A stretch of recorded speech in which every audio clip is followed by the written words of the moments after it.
وما كان لمؤمن ان يقتل مؤمنا الا خطأ ومن قتل مؤمنا خطأ فتحرير رقبة مؤمنة ودية مسلمة الى اہلہ الا ان يصدقوا۔ یہاں پہ قتل کے بارے میں احکامات ہے، اور مومن کی شان نہیں کہ وہ کسی مومن کو سوائے غلطی کے قتل کرے، اور جس نے غلطی سے کسی مومن کو مار دیا تو اس کا کفارہ ایک ایمان والی گردن کو آزاد کرنا اور اس کے گھر والوں کو خون بہا پہنچانا ہے، مگر یہ کہ وہ بطور صدقہ معاف کر دے۔ اور اگر مقتول اس قوم کا ہو جو تمہاری دشمن ہے اور وہ خود مومن ہو تو صرف ایک ایمان والی گردن کو آزاد کرنا ہے، اور اگر مقتول اس قوم کا ہو جس سے تمہارا معاہدہ ہو چکا ہے تو دیت اس کے گھر والوں کے حوالے کر دی جائے اور ایک ایمان والی گردن آزاد کی جائے۔ پھر جس نے غلام یا لونڈی کو نہ پایا ہو تو اسے لگاتار 2 ماہ کے روزے رکھنے چاہیے۔ یہ قاتل کی اللہ کی طرف سے توبہ ہے، اور اللہ خوب جاننے والا اور بڑی حکمت والا ہے۔ اور جو کوئی دانستہ کسی مومن کو مار ڈالے اس کی سزا جہنم ہے جہاں وہ ہمیشہ ہمیشہ رہے گا۔ اللہ اس سے ناراض ہے اور اس پر اس کی یہ لعنت ہے، اور اس نے اسی کے لیے بڑا عذاب تیار کر رکھا ہے۔ یہاں ہمیں پتہ چلتا ہے کہ مومن کو اپنے مومن بھائی کو مارنا کسی صورت پہ بھی جائز نہیں۔ نبی کریم صلی اللہ علیہ وسلم کا فرمان ہے کہ مسلمان شخص کا خون جس بات کی گواہی دیتا ہے کہ اللہ کے سوا کوئی حق دار عبادت نہیں اور میں اللہ کا رسول ہوں، حلال نہیں، البتہ 3 صورتوں میں سے کسی ایک صورت کی وجہ سے حلال ہے۔ جان کے بدلے جان، شادی شدہ زناکار کو قتل کیا جائے گا، مرتد جس نے اپنا دین چھوڑ دیا ہو اور جماعت سے علیحدہ ہو گیا ہو۔ یہ بھی امام وقت فیصلہ کرے گا، ہر بندے کے اپنے اختیار میں نہیں ہے۔ پھر یہاں پہ بتایا گیا کہ جب اس سے قتل ہو جائے تو 3 اختیار ہیں مقتول کے ورثاء کے پاس، یا تو قصاص کا بدلہ قصاص، اس کی جگہ اس کی گردن ہی لی جائے گی، اور یا دیت قبول کر لی جائے گی، اور یا پھر معاف کر دیا جائے۔ تینوں صورتوں کی اجازت ہے اسلام میں، اور اگر جب معاف کر دیا جائے تو پھر وہ شخص قتل ہونے سے بچ جاتا ہے۔ تو اس کی طرف اشارہ ہے کہ اگر قاتل مومن ہے اور مقتول جو ہے وہ کافر ہے تو پھر جو قاتل ہے وہ ایک گردن آزاد کرے گا، اور اگر قاتل مومن ہے اور مقتول کافر تھا یا دوسرے مذہب قوم کا تھا لیکن اس کے ساتھ معاہدہ ہو چکا تھا ہمارے قوم کا، تو پھر اس کو دیت بھی دینی ہے لیکن گردن مسلمان ہی کی آزاد کرنی ہے۔ اور اگر قاتل استطاعت نہیں رکھتا لونڈی آزاد غلام یا لونڈی کو آزاد کرنے کی تو پھر وہ 2 ماہ کے لگاتار روزہ رکھے گا۔ یہ اللہ تعالیٰ کی طرف سے ایک حکم جاری ہے۔ قتل خطا میں 2 باتیں ہیں۔ قتل خطا میں 2 باتیں واجب ہیں۔ ایک تو یہ اس بڑے گناہ کا کفارہ جس کا ارتکاب کیا گیا ہے، اگرچہ یہ غلطی سے ہی کیا، غلام یا لونڈے کا مومن ہونا شرط ہے، کافر کو آزاد کرنے سے کفارہ ادا نہ ہوگا، نابالغ بھی نہ کافی نہیں۔ ایمان لانے کے بعد یہ حدیں ان کا احترام کرنا بھی ضروری ہے۔ تو یہ سارا مقتول کے گھر والوں کو حق ہے، معاف بھی کر سکتے ہیں تو معاف کر دیں، اگر دیت لے سکتے ہیں لینا چاہتے ہیں تو دیت لیں، تینوں چیزوں کا اختیار دیا گیا۔ یا ایھا الذین آمنوا اذا ضربتم فی سبیل اللہ فتبینوا ولا تقولوا لمن القی علیکم السلام لست مؤمنا تبتغون عرض الحیاۃ الدنیا فعند اللہ مغانم کثیرہ۔ اے ایمان والو، جب تم اللہ کی راہ میں سفر کرو تو تحقیق کر لیا کرو کہ جو تمہیں سلام کرے اسے یہ نہ کہو کہ تم مسلمان نہیں ہو، تم دنیاوی زندگی کا سامان ڈھونڈتے ہو، اللہ کے ہاں بہت کچھ غنیمتیں ہیں، تم بھی پہلے اسی طرح تھے، آخر اللہ نے تم پر احسان کیا، لہٰذا تحقیق کر لیا کرو، یاد رکھو اللہ تمہارے عملوں سے خوب واقف ہے۔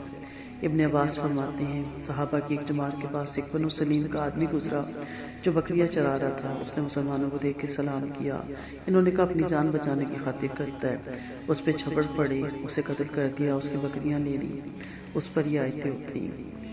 فرمایا اللہ کے پاس بڑی غنیمتیں ہیں جو اس دنیاوی سامان سے ہے جس کی طرف تم مائل ہو گئے، کہیں بہتر ہے، اسی میلان نے تمہیں اس جیسے کے قتل پر آمادہ کیا، کیا تم اسلام لانے کے بعد جب تعداد میں کم تھے اپنے اسلام کو چھپایا نہیں کرتے تھے؟ تو شروع میں بھی مسلمانوں کو اپنا اسلام بھی چھپانا پڑتا تھا کیونکہ وہ کمزور تھے اور کھٹکا لگا رہتا تھا کہ کافر کو پتہ نہ چل جائے۔ لا يستوي القاعدون من المؤمنين غير أولي الضرر والمجاهدون في سبيل الله بأموالهم وأنفسهم فضل الله المجاهدين بأموالهم وأنفسهم على القاعدين درجة۔ غیر اپاہج اور بیمار اور گھر میں بیٹھنے والے اور اپنی جانوں سے اللہ کی راہ میں جہاد کرنے والے مسلمان برابر نہیں ہیں۔ حق تعالیٰ نے مالوں اور جانوں سے جہاد کرنے والے مسلمانوں کو بیٹھنے والوں پر ایک درجہ فضیلت دی ہے اور اس نے سب سے اچھائی کا وعدہ فرمایا ہے، اور مجاہدوں کو بیٹھنے والے پہ شاندار ثواب سے اپنے پاس والے مراتب عطا فرمائے ہیں اور رحمت اور مغفرت سے نواز کر فوقیت عطا فرمائی ہے، اور اللہ بڑا بخشنے والا اور بڑا مہربان ہے۔ برارہ کہتے ہیں جب یہ آیت اتری لا یستوی القاعدون تو آپ صلی اللہ علیہ وسلم نے زائد کو بلا کر اسے لکھوایا۔ پھر ابن مکتوم آ کر اپنی وہ نبینا تھے اس کا شکوہ کرنے لگے، اس پر غیری اولی الضرار کے الفاظ اترے، یعنی پھر اللہ تعالیٰ نے واضح کر دیا کہ جو اپاہج ہے، بیمار ہے، ضعیف ہے، ذات راہ نہیں ہے، راستہ نہیں جانتا، اس کے لیے اس کی چھوٹ ہے۔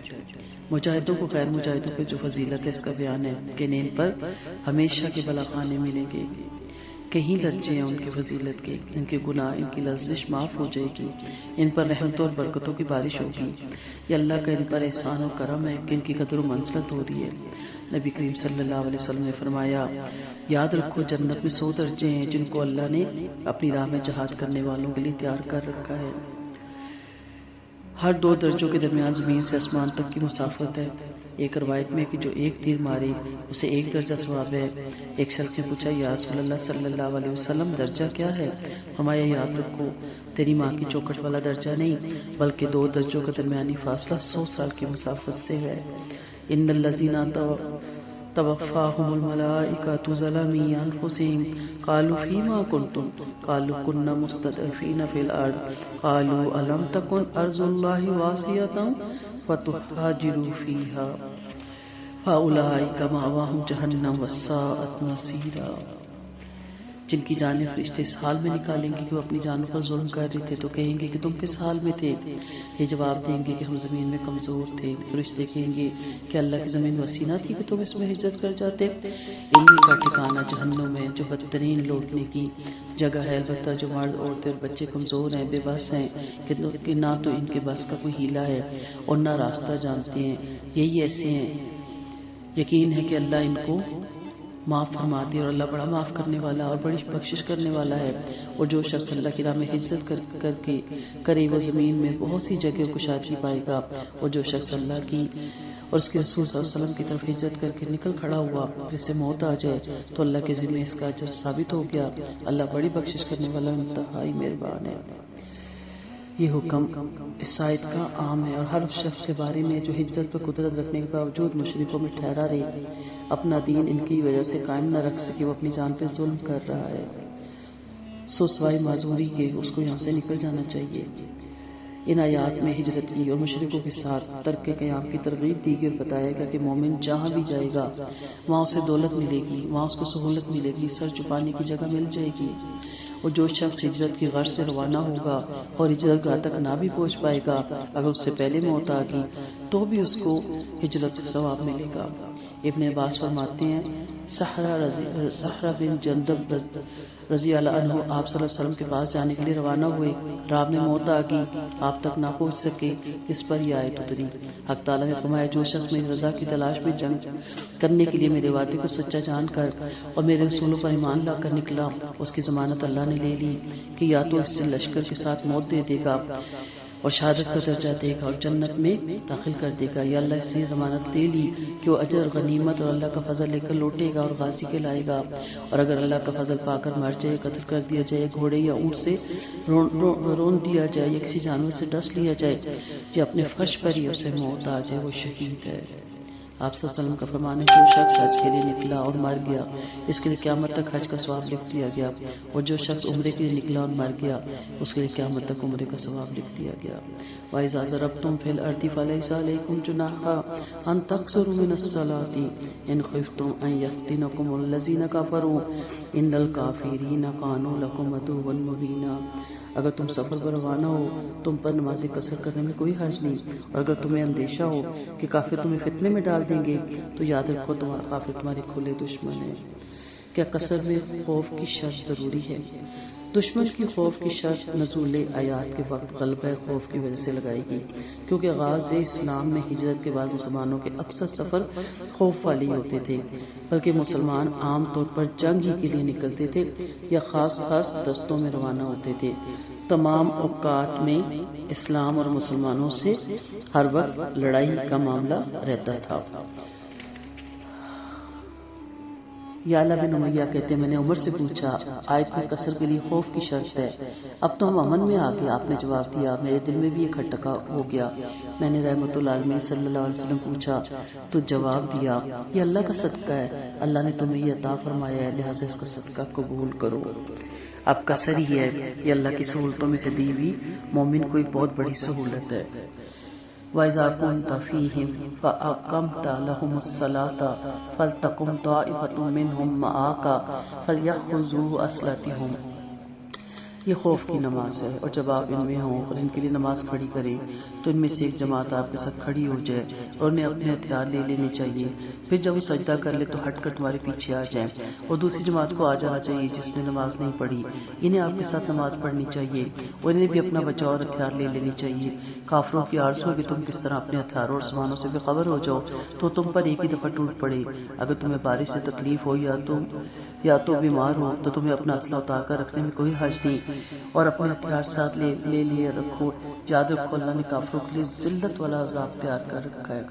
نماز خوف کی بہت سی قسمیں ہیں۔ نماز خوف کی قسموں میں کبھی تو دشمن قبلہ کی سمت میں ہوتا ہے، کبھی غیر سمت میں، اور نماز کبھی 4 کبھی 3 اور کبھی 2 رکعت ہوتی ہے، مثلا ظہر کی نماز، مغرب کی نماز، صبح کی نماز اور سفر کی نماز الگ، پھر کبھی جماعت سے پڑھی جاتی ہے اور کبھی لڑائی پورے زور و شور پہ ہوتی ہے تو جماعت سے نہیں پڑھی جاتی، تنہا سمت قبلہ اور غیر سمت قبلہ کی طرف پڑھ لی جاتی ہے۔ پھر پیدل اور سوار دونوں پڑھتے ہیں اور حالت نماز میں چل پھر بھی سکتے ہیں اور لگاتار حملے بھی کر سکتے ہیں۔ اس لیے خوف کی نماز پڑھنے کے مختلف طریقے ہیں کہ دشمن سے مد بھیڑ ہو تو کیسے پڑھنی، دشمن اگر قبلہ سمت ہو تو کیسے پڑھنی، تو یہ نماز خوف کا سارا بیان آپ کو کتابوں میں مل جاتا ہے، اور مختلف طریقوں سے نماز پڑھنے کا طریقہ بھی آپ کو مل جاتا ہے۔ وَإِذَا قَضَيْتُمُ الصَّلَاةَ فَاذْكُرُوا اللَّهَ قِيَامًا وَقُعُودًا وَعَلَىٰ جُنُوبِكُمْ۔ پھر جب تو نماز ادا کر چکو تو کھڑے بیٹھے اور کروٹوں پر اللہ کا ذکر کرتے رہو، پھر جب مطمئن ہو جاؤ تو نماز حسب معمول پڑھو۔ یاد رکھو نماز مسلمانوں پر مقررہ وقتوں پہ فرض ہے، دشمن کا توقف کرنے میں جینا ہارو۔ اگر تم دکھ والے ہو تو وہ بھی تمہاری طرح دکھ والے ہیں، اور تمہیں اللہ سے امید ہے جو انہیں نہیں ہے، اور اللہ خوب جاننے والا اور بڑی حکمت والا ہے۔ یعنی نماز بھی دعا ہی ہے، لیکن نماز کے بعد بھی اللہ کا ذکر، دعائیں چلتے پھرتے کرنی ہے۔ امن میں ہے تو بہت زیادہ کرنی ہے، اور اگر جنگ کی حالت میں بھی ہے تو نماز کو اللہ کے ذکر کو کسی لمحے میں بھی نہیں روکنا۔ اور پھر دشمن کے تعاقب میں سستی سے منع کیا گیا، پوری سرگرمی سے کہا گیا اس کا تعاقب کرو، ان کا پیچھا نہ چھوڑو، ان سے لڑتے رہو اور ان کی طاق میں لگے رہو، اور اپنے زخموں کا خیال نہ کرو۔ تم زخمی ہو، دشمن بھی زخمی تھا اور ہے، اس کے بھی آدمی مارے گئے ہیں، لیکن وہ دنیا کی حمیت کے لیے، اپنی قوم کی حمیت کے لیے لڑتا ہے، جبکہ تم اللہ کی راہ میں لڑتے ہو۔ انہیں تو کوئی امید بھی نہیں، انہیں تو کوئی اجر بھی نہیں اس جنگ کا، تمہیں تو اللہ تعالیٰ سے اجر عظیم کا وعدہ کیا گیا ہے، اور اللہ تعالیٰ جانتا ہے اور وہ ہر کام حکمت اس سے کرتا ہے۔ اِنَّا أَنزَلْنَا عَلَيْكَ الْكِتَابَ بِالْحَقِّ لِتَحْكُمَ بَيْنَ النَّاسِ بِمَا أَرَاكَ اللَّهُ وَلَا تَكُنْ لِلْخَائِنِينَ خَصِيمًا فَاسْتَغْفِرِ اللَّهَ إِنَّ اللَّهَ كَانَ غَفُورًا رَحِيمًا وَلَا تُجَادِلْ عَنِ الَّذِينَ يَخْتَانُونَ أَنفُسَهُمْ إِنَّ اللَّهَ لَا يُحِبُّ مَنْ كَانَ خفانن عظیما، یقیناً ہم نے آپ پر ایک سچی کتاب اتاری تاکہ اللہ نے جو آپ کو سمجھایا آپ اسی کا لوگوں کو حکم کریں اور غداروں کی طرف سے جھگڑنے والے نہ بنیں اور اللہ سے بخشش کی دعا مانگتے رہیں۔ یاد رکھیے اللہ بڑا بخشنے کا والا اور بڑا مہربان ہے۔ آپ ان کی طرف نہ جھکیں، نہ جھگڑیں ان کی طرف سے جو اپنی جانوں سے غداری کرتے ہیں۔ یاد رکھیے اللہ ہر غدار گناہگار کو اللہ ہر غدار گناہگار کو نہیں چاہتا۔ یہ لوگوں سے تو چھپ سکتے ہیں مگر اللہ سے نہیں چھپ سکتے۔ اللہ ان کے ساتھ ہے جب وہ ایسی باتوں پر رات گزارتے ہیں جس سے وہ راضی نہیں، اور اللہ ان کے عملوں کو گھیرنے والا ہے۔ دیکھو تم وہ کہ تم نے ان کی طرف سے دنیا میں جھگڑا کر لیا، پھر اللہ سے قیامت کے دن ان کی طرف سے کون جھگڑا کرے گا یا کون ان کا کام بنانے والا ہوگا۔ بہت سے واقعات ہمیں تفسیروں میں ملتے ہیں جو اس کی شان نزول میں آتی ہیں۔ مشہور واقعہ تو ابریق کے قبیلے کا ہے اور ان کے چاچا رافع بن زائد کا ہے کہ ان کے چاچا کچھ گیہوں خرید کر اپنے کمرے میں انہیں رکھے۔ کمرے میں ہتھیار اور تلواریں بھی تھیں۔ کسی نے نیچے سے کمرے میں نقب لگائی اور ہتھیار بھی لے گئے اور سارا گہوں بھی لے گئے۔ اور اسی طرح ان کے علاقے میں ایک بشیر نامی شخص تھا۔ بشیر تھا یا مبشر تھا، کچھ اس طرح کا نام تھا، منافق تھا اور مسلمان صحابہ کی ہجو کیا کرتا تھا۔ عرب مذاق ان کا شعروں میں ان کے خلاف لکھا کرتا تھا۔ اس کے گھر میں بھوک کے ننگے سے لوگ تھے۔ ان کے گھر میں رات کو اس دن بڑے کھانے پکے۔ صبح جب دیکھا اٹھ کے ان کے چچا نے کہ ان کا ہتھیار بھی غائب ہے، ان کا اناج بھی۔ ان کی رائے یہ تھی کہ چور لبیدہ بن سال ہے۔ ان کو شک ہوا۔ جب ان کی طرف توجہ دی تو بشیر نے کہا کہ نہیں، چور لبیدہ بن سال ہوں گے، حالانکہ وہ ہمارے آدمی اور پکے مسلمان تھے۔ جب لبیدہ نے یہ بات سنی تو انہوں نے تلوار سوچ کر کہا کہ میں چوری کروں گا، یا تو میرے پاس سے مال برآمد کرو ورنہ تلوار سے فیصلہ کریں گے۔ بولے اے شخص، ہم سے الگ ہٹ، تو چور نہ ہوگا۔ آخر ہم نے گھر میں پوچھ گچھ تو کرنی تھی، یقین کرنا تھا کہ واقعی بنی ابریقی سے چور ہے۔ چچا نے کہا بیٹا آپ صلی اللہ علیہ وسلم سے یہ واقعہ بیان کرو۔ قتادہ کا بیان ہے کہ میں نے آپ سے آ کر کہا کہ ہمارے گھر والے ظالم ہیں، انہوں نے چچا جان کے کمرے میں نقب لگا کر ان کا غلبہ اور ہتھیار چرا لیے۔ غلے کی تو ہمیں ایسی کوئی ضرورت نہیں، لیکن ہمارے ہتھیار واپس دلوائے جائیں۔ فرمایا میں اس معاملے میں حکم کرتا ہوں۔ جب بنو ابریق نے بات سنی تو ان کے ایک آدمی اسید بن عروہ نے آپ سے سلسلے بات چیت کی۔ پھر آپ کے پاس اس گھرانے کے چند لوگ جمع ہو کر کہنے لگے قتادہ اور اس کا چچا ہم مسلمانوں پر بلا ثبوت چوری کا الزام لگاتا ہے۔ قتادہ کہتے پھر آپ کے پاس گئے اور آپ سے چوری کے بارے میں گفت و شنید کی۔ فرمایا تم مسلمانوں پر جو بھلے آدمی ہیں بلا شبہ چوری کا الزام لگا رہے ہو۔ آخرکار میں آپ کے پاس سے چلا آیا اور میں نے سوچا کاش میں اپنے اس مال سے دستبردار ہو جاتا اور آپ کے پاس نہ جاتا۔ جب چچا جان نے آ کر پوچھا تو تم نے کیا کیا، تو آپ صلی اللہ علیہ وسلم کے جواب کو میں نے چچا کے سامنے رکھ دیا۔ بولے اللہ ہی مددگار ہے۔ ابھی تھوڑی دیر نہیں گزری تھی کہ آیت انا انزلنا الیک اتری، خائن سے بنی ابریق مراد ہے، یعنی اللہ تعالیٰ نے یہ معاملے کھول دیے اور کہا گیا کہ اگر اللہ آپ پہ یہ معاملہ نہ کھولتا، آگے آیتیں آ رہی ہیں تو آپ تو ایک غلط راستے پہ یہ آپ کو چلا دیتے اور آپ کو راستے سے یہ ہٹا دیتے۔ وَمَنْ يَعْمَلْ سُوءًا أَوْ يَظْلِمْ نَفْسَهُ ثُمَّ يَسْتَغْفِرُ اللَّهَ يَجِدِ اللَّهَ غَفُورًا رَحِيمًا، اور جو شخص برائی کرے کہ اپنی جان پر ظلم کرے پھر اللہ سے معافی مانگ لے تو اللہ کو بڑے بخشنے والا اور بڑا مہربان پائے گا۔ اور جو شخص گناہ کمائے تو اس کا وبال اسی پر ہے اور اللہ خوب جاننے والا اور بڑی حکمت والا ہے۔ اور جو شخص کوئی قصور یا گناہ کرے پھر اسے نہ کردہ گناہ کے سر پہ تھوپ دے تو اس نے بڑا بہتان باندھا اور کھلا گناہ کیا۔ اگر آپ پر اللہ کا فضل اور اس کی رحمت نہ ہوتی تو ان میں ایک گروہ نے آپ کو راستے بھٹکانے کا ارادہ کر ہی لیا تھا۔ وہ اپنے آپ ہی کو بھگائیں گے، آپ کو کچھ نہیں نقصان پہنچا سکیں گے۔ اللہ نے آپ پر کتاب و سنت اتاری ہے اور آپ کو وہ سکھایا ہے جو آپ جانتے نہ تھے، اور آپ پر اللہ کا بڑا فضل ہے۔ اسے یہ بھی پتہ چلتا ہے کہ نبی کریم صلی اللہ علیہ وسلم غیب کا علم نہیں جانتے تھے، اس لیے آپ صلی اللہ علیہ وسلم نے وہی فیصلہ کیا جو ان کو سمجھ آیا اور جو لوگوں نے آ کے ان کو بتایا۔ لیکن اللہ تعالیٰ نے وحی نازل کی اور وحی کے راستے کے نزول سے بتایا کہ یہ اصل چور کون ہے، یعنی جیسے بنی ابریق نے اپنی چوری کا الزام بے گناہ لبیدہ بن سال کے سر تھوپا تھا، اس کے بارے میں یہ پھر آیتیں اتری۔ تو یہاں پہ اللہ تعالیٰ اپنا ایک احسان بتا رہے ہیں کہ نبی کریم صلی اللہ علیہ وسلم نبی ہیں اور ان پر ہماری طرف سے قرآن کا نزول ہوتا ہے۔ لا خیر فی کثیر من نجواہم الا من امر بصدقۃ او معروف اور اصلاح بین الناس ومن یفعل ذلک ابتغاء مرضات اللہ فسوف نؤتیہ اجرا عظیما۔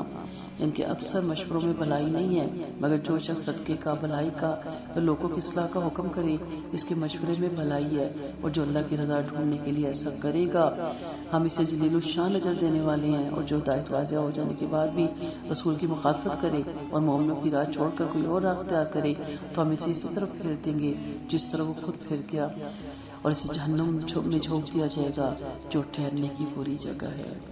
یعنی اکثر لوگ کانا پوسی کرتے ہیں اور بولتے رہتے ہیں اور بلا وجہ بولتے رہتے ہیں، کوئی خوبی نہیں۔ لوگوں کی اکثر باتیں خیر و بھلائی سے خالی ہوتی ہیں، اس لیے کم بولنا چاہیے۔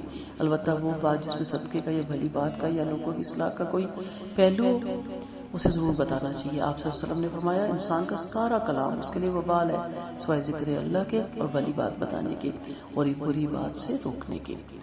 آپ صلی اللہ علیہ وسلم کا فرمان ہے وہ جھوٹا نہیں جو لوگوں میں صلح کرواتا ہے اور بھلائی بڑھاتا ہے یا بھلی بات کہتا ہے، یعنی اللہ تعالیٰ نے اسے پسند کیا کہ صلح کی باتوں میں اگر آپ کو کوئی ایسی بات کرنی پڑے تو آپ ضرور کریں، ورنہ ادروائز آپ ہمیشہ خاموش رہیں۔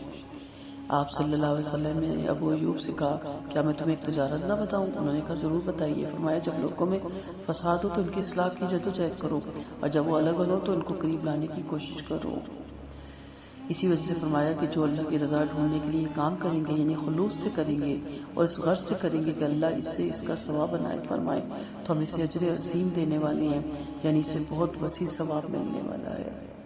اور جو اللہ اور اس کے رسول کی مخالفت کرے استغفر اللہ، اس کے بعد کہ جب کہ ہدایت واضح ہوگی تو تلاش کریں اس راستے کو جو کہ مومنوں کا نہیں ہے تو ہم اسے اسی طرف پھیر دیں گے، یعنی بھٹکا دیں گے، اس کی رہنمائی نہیں کریں گے اور پھر وہ ہمیشہ جہنم کا ساتھی بنے گا۔ ان اللہ لا یغفر ان یشرک بہ ویغفر ما دون ذلک لمن یشاء ومن یشرک باللہ فقد ضل ضلالا بعیدا۔ یاد رکھو اللہ اس کے گناہ کو نہیں بخشے گا کہ اس کے ساتھ شریک کیا جائے، اور شرک کے سوا تمام گناہ جس کے لیے چاہے بخش دیتا ہے، اور جس نے اللہ کے ساتھ شرک کیا وہ راہ راست سے بہت دور جا پڑا۔ یہ تو اللہ کو چھوڑ کر عورتوں ہی کو پکارتے ہیں، در حقیقت یہ سرکش شیطانی کو پکارتے ہیں جس پر اللہ نے لعنت کی، اور شیطان نے کہا کہ میں تیرے بندوں میں سے ایک ٹھہرا ہوا حصہ لے کر رہوں گا، بلا شبہ میں انہیں گمراہ کرتا رہوں گا اور انہیں باطل آرزوئیں دلاتا رہوں گا، انہیں حکم کروں گا کہ وہ جانوروں کے کان چیریں گے، انہیں حکم کروں گا کہ ان کی خلقت کو بدل ڈالیں گے اور اللہ کی تخلیق کو بدل ڈالیں گے، اور جس نے اللہ کو چھوڑ کر شیطان کو دوست بنایا وہ کھلے گھاٹے میں پڑ گیا۔ شیطان تو ان سے صرف زبانی وعدے کرتا رہتا ہے اور باطل امیدیں دلاتا رہتا ہے، اور شیطان ان سے جو وعدہ کرتا ہے وہ محض فریب ہے۔ ایسے لوگوں کا ٹھکانہ جہنم ہے جہاں سے نہ وہ بھاگ سکیں گے نہ چھٹکارا پائیں گے، اور جو ایمان لائی اور اچھے عمل کرتے رہے ہم انہیں جنتوں میں داخل کرنے والے ہیں جن کے نیچے نہریں جاری ہیں جہاں وہ ہمیشہ ہمیشہ رہیں گے، اور یہ اللہ کا سچا وعدہ ہے۔ سورۃ نساء میں بھی اس طرح کی آیت گزر چکی۔ اللہ تعالیٰ شرک سے بے حد بیزار ہے۔ اللہ تعالیٰ مشرک کو کبھی بھی معاف نہیں کریں گے، اللہ تعالیٰ شرک کو کبھی بھی نہیں بخشیں گے، اس کے علاوہ جو چاہے اللہ تعالیٰ معاف کر دے، لیکن مشرک کو، شرک کرنے والے کو اللہ تعالیٰ کبھی بھی نہیں معاف کریں گے۔ بت پرست دیویوں کی پجاری تھے، اور ناس سے مراد بت ہیں۔ مشرک فرشتوں کو اللہ کی لڑکیاں اور ان کی عبادت کرتے تھے، اللہ کی لڑکیاں مانتے تھے اور ان کی عبادت کرتے تھے۔ کہا گیا کہ جو کچھ بھی ہے عورت ہی کے نام پہ کرتے ہیں، انہیں زیور پہناتے تھے اور کہتے تھے کہ دیویاں اللہ کی بیٹیاں نعوذ باللہ، اور ہم اس کے ان کی عبادت کرتے ہیں۔ یہاں خاص طور پہ اس طرف ذکر آیا۔ دیویوں کے پجاری دراصل شیطان کے پجاری ہیں، وہ عورتوں کی عبادت نہیں کرتے بلکہ شیطان کی پجاری ہیں، کیونکہ شیطان ہی نے بت پرستی کا انہیں حکم دیا، شیطان ہی نے انہیں یہ کلام خوبصورت کر کے دکھایا اور ان کے سامنے زینت دار بن کر کے دکھایا۔ اور شیطان کا انسان کو گمراہ کرنے کا وعدہ تھا نا، یعنی شیطان نے بیڑا اٹھایا جب اس کو جنت سے نکالا گیا، روندہ درگاہ ہوا کہ میں انسان کو برابر بہکاتا رہوں گا، یعنی بیکار کا سیدھی راہ سے اور حق سے ہٹاتا رہوں گا۔ پھر فرمایا ان کو آرزوئے دلاؤں گا، یعنی ترک توبہ کو حسین بنا کر لاؤں گا کہ تمہارے عمل اللہ کو بڑے محبوب ہیں، توبہ کی توفیق ہی نہیں رہے گی، گناہ تو کیا ہی نہیں تو توبہ کیسی؟ بھلا کہیں نیک عمل سے بھی توبہ کی جاتی ہے جس میں بدعات، خرافات، تہمات، وہمات سب آتے ہیں، تو اللہ کے نافرمانوں کا کام ہے۔ یعنی اتنی خوبصورت بنا دیتا ہے ہمارے اعمال کہ انسان سمجھتا ہے کہ میں نیکی کر رہا ہوں تو اللہ کیوں نہیں قبول کرے گا. تو انسان اپنے وہ گناہ جو اس سے بھول چوک سے ہو جاتے ہیں، نہ سمجھی میں، کم علمی میں ہو جاتے ہیں، ان کی توبہ بھی نہیں کرتا، یا پھر کہتا ہے اتنی جلدی کیسے توبہ کرنے کی، بڑی عمر پڑی ہوئی، ابھی تو جوان ہو، انجوائے کرو. اس عمر میں کہاں اللہ اللہ کرنے بیٹھ کے. یہ وہ دھوکے دیتا ہے، گناہ پہ رغبت دلاتا ہے. پھر اس طرح چیرنے پھاڑنے، یعنی جانوروں کے کان چیر کر ان کے بتوں کے نام پہ چھوڑ دیتے تھے، جو نظر و نیاز کی علامت ہوتی تھی. یہ باہرہ صاحبہ اور وسیلہ کی نشانی تھی. انشاءاللہ آگے ان کی تفصیل بتائیں گے. اللہ کی خلقت بدلنے کے لیے کہتے تھے. اللہ کی تخلیق بدلنے میں وہ تمام کام آتے ہیں جو انسان اپنے جسم پہ کرتا ہے، یعنی گوندنا، گدوانا.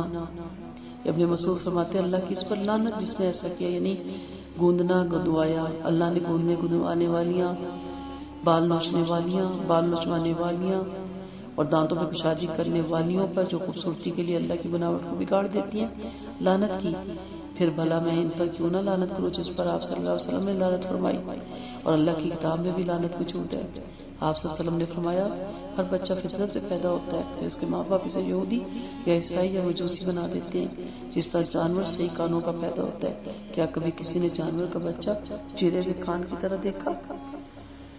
وہ لوگ جو ایمان لائے، جنہوں نے نیک عمل کیے، جنت میں داخل ہوں گے جس کے نیچے نہریں بہتی ہیں، اس میں ہمیشہ رہیں گے. یہ اللہ تعالیٰ کا وعدہ ہے، اور کس کا سب سے اچھا وعدہ ہے اللہ کے وعدے سے. لیس بی امانیکم ولا امانی اہل الکتاب من یعمل سوءا یجزا به ولا یجد له من دون اللہ ولیا ولا نصیرا. معاملہ نہ تمہاری رسول پر ہے، نہ اہل کتاب کے رسول پر. جو شخص برا عمل کرے گا اسے اس کا بدلہ دیا جائے گا، اور وہ اللہ کے پاس کسی کو اپنا حمایتی اور مددگار نہ پائے گا. اور جو نیک عمل کرے گا، خواہ وہ مرد ہو یا عورت، اور ایمان بھی رکھتے ہوں گے، وہی جنت میں داخل ہوں گے، اور ان پر گٹھلی کی چھلکی کے برابر بھی ظلم نہ ہوگا. بھلا اس سے بڑھ کر کون اچھا دین والا ہوگا جس نے اپنی ذات اللہ کے مطیع کر دی اور مخلص بھی ہے. اس نے مذہب ابراہیمی کو جو موحد تھے پیروی کی، اور اللہ نے ابراہیم کو خلیل بنا لیا. اور اللہ ہی کے لیے جو کچھ آسمان میں اور جو کچھ زمین میں، اللہ ہر چیز کو گھیرے ہوئے ہے.